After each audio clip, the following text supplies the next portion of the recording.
Ms. Joan Pereira.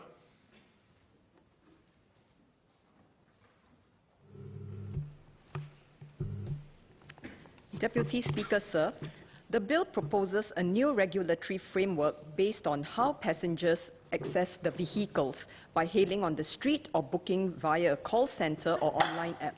This is a move in the right direction. By issuing 2 operating licenses, one for street hail and one for ride hail, the Ministry will be able to ensure more consistent application of regulations covering all point-to-point services in Singapore.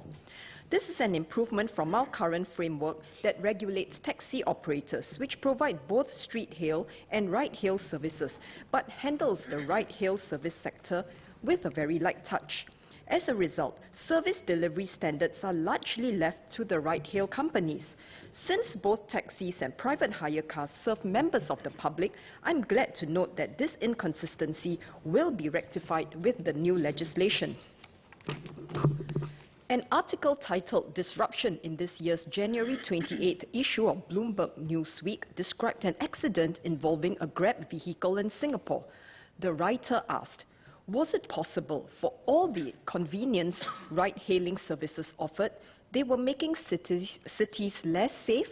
This is a pertinent question. Most private hire drivers work part-time and many are more dependent on GPS assistance compared to taxi drivers.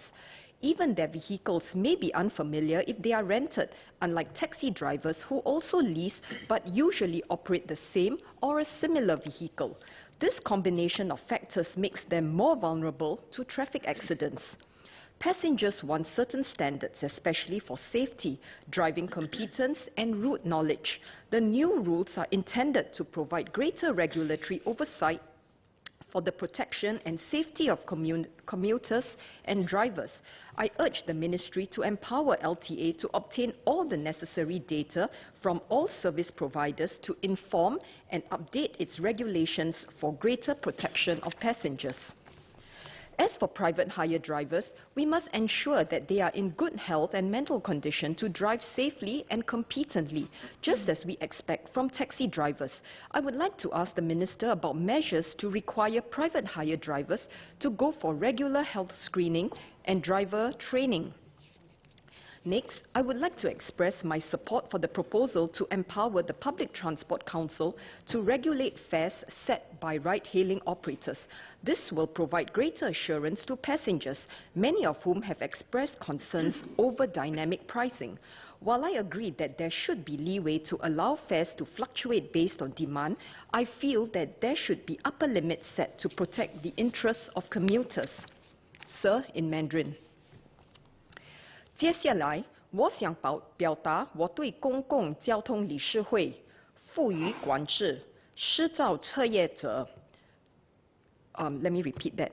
接下来，我想表达我对公共交通理事会赋予管制、施照彻夜者车费制度的支持，这将为乘客提供更大的保障。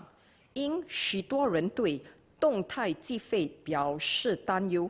虽然我同意应该有余地允许车费根据需求波动，但我觉得应该设置上限来保护乘客的利益。Deputy Speaker, I'd like to conclude with my support for the bill. Thank you.